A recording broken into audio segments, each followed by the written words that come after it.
জাহান্নামের সবচেয়ে হালকা আযাব কি হবে শুনুন। জাহান্নামের সবচাইতে হালকা আযাব হলো ওই ব্যক্তির আযাব যার পায়ে দুটো জাহান্নামের আগুনের জুতা পুড়িয়ে দেয়া হবে। ওই আগুনের উত্তাপে তার মাথার মগজগুলো ভাতের মারের মতো টপ টপ টপ টপ করে বেয়ে বেয়ে পড়বে। জাহান্নামের ভেতরে লক্ষ লক্ষ কোটি কোটি কাফির মুশরিককে দেওয়ার পরেও জাহান্নাম বলবে হাল মিন মাজিদ, আরো আছে নাকি, আরো দাও।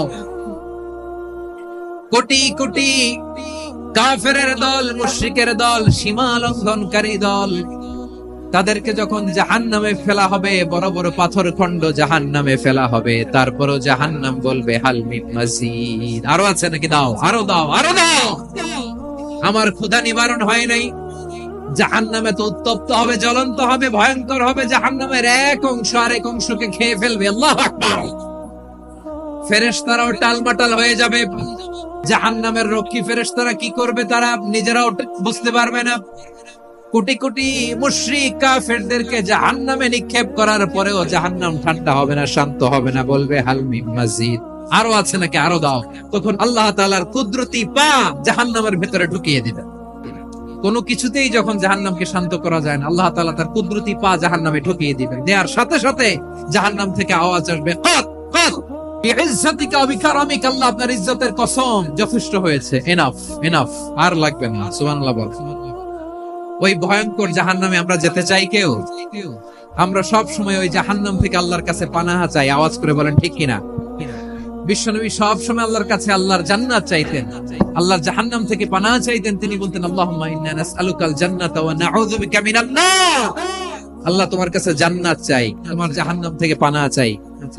আবার আমরা যখন দোয়া পড়ি, আমরা পড়ি রব্বানা আতিনা ফিদ দুনিয়া হাসানাতাও ওয়া ফিল আখিরাতি হাসানাতাও ওয়া কিনা আযাবান নার। আল্লাহ দুনিয়ার কল্যাণ দাও, আখিরাতের কল্যাণ দাও, জাহান্নামের আগুন থেকে বাঁচিয়ে দাও, পড়ে আমিন। ওয়া কিনা আযাবান নার মানে কি? আল্লাহ তুমি আমাদেরকে বাঁচাও আগুনের শাস্তি থেকে। এটা বিশ্বনবীর সবচাইতে প্রিয় দোয়া ছিল। নবী যখন তাওয়াফ করতেন, প্রতিটা তাওয়াফে তিনি এই দোয়াটা পড়তেন। রুকনে ইয়ামানি থেকে হাজরে আসওয়াদে যখন তিনি যেতেন, এই দোয়াটা পড়তেন, রব্বানা আতিনা ফিদ দুনিয়া হাসানা ওয়া ফিল আখিরাতি হাসানা ওয়া কিনা আযাবান নার। আল্লাহ দুনিয়ার কল্যাণ দাও, আখিরাতের কল্যাণ দাও। আল্লাহ জাহান্নামের আগুনের শাস্তি থেকে তুমি আমাদেরকে বাঁচাও। আওয়াজ করে সবাই পড়ুন আমিন আমিন। তাহলে বিশ্বনবী ওই জাহান্নামের ব্যাপারে আমাদেরকে সতর্ক করেছেন। এজন্য আল্লাহ তাআলা বিশ্বনবীর নাম দিয়েছেন নাযীর, সতর্ককারী, ওয়ার্নার। আল্লাহ বলেছেন নবী আপনারে আমি শাহিদ মানে সাক্ষ্যদাতা বানালাম, মুবাশশিরান আপনারে আমি সুসংবাদদাতা বানালাম, নাযীরা আপনারে আমি সতর্ককারী বানালাম। 4 নম্বরে ওয়া দাঈয়ান ইলাল্লাহি বিইذনিহি, আপনারে আমি দাঈ ইলাল্লাহ বানালাম। সুবহানাল্লাহ পড়ে। দাঈয়ান ইলাল্লাহ, বিশ্বনবীকে আল্লাহ তাআলা দায়ী করে পাঠিয়েছেন। বিশ্বনবী কি মানব মণ্ডলীকে নিজের দিকে ডাকে? দুনিয়ার দিকে ডাকে? কার দিকে ডাকে?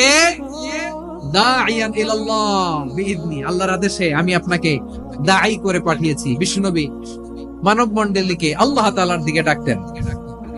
আল্লাহ তাআলা বলেন ومن أحسن قولا ممن دعا إلى الله وعمل صالحا وقال إنني من المسلمين। তার চাইতে ভালো কথা, শ্রেষ্ঠ কথা, কল্যাণকর কথা আর কার হতে পারে যে মানুষকে আল্লাহর দিকে ডাকে, সৎ কর্ম করে আর বলে আমি হলাম মুসলমান। সুবহানাল্লাহ বলেন।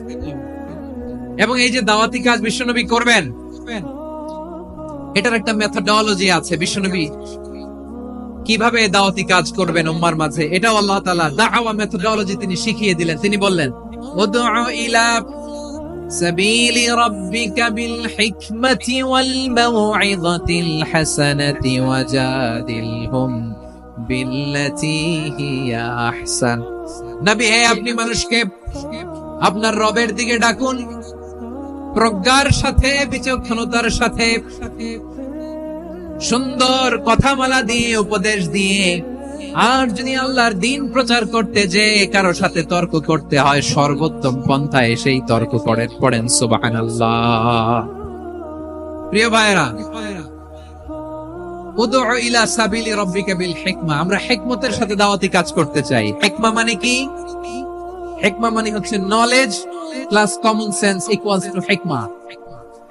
আল্লাহর দেয়া কোরআন সুন্নাহ এবং আপনার কমন সেন্স দুইটাকে একসাথে মিক্স করলে এটা প্রজ্ঞা হিসেবে রিফ্লেক্ট করে।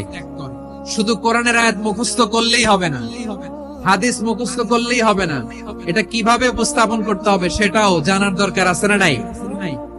কি বলতে হয়, কতটুকু বলতে হয় সেটাও জানার দরকার আছে না নাই? সেটার নাম হচ্ছে হিকমা, প্রজ্ঞা। এই প্রজ্ঞার সাথে বিচক্ষণতার সাথে আমাদেরকে দাওয়াতি কাজ করতে হবে। বিষ্ণু ইসলামের দাওয়াতি কাজের পন্থা দুই একটা শেয়ার করে আলোচনার ইতি টানবো ইনশাআল্লাহ। দাওয়াত দিতে হবে গ্রাজুয়ালি, একবারে সব না।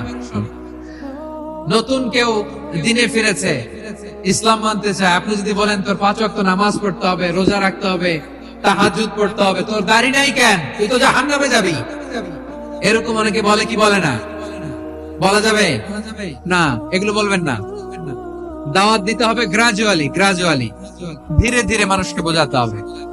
একবারে ইসলামের সব মানুষ মানতে পারে না। আপনারা কি জানেন মদের বিধান, মদের হারাম হওয়ার বিধান একবারে আসে নাই।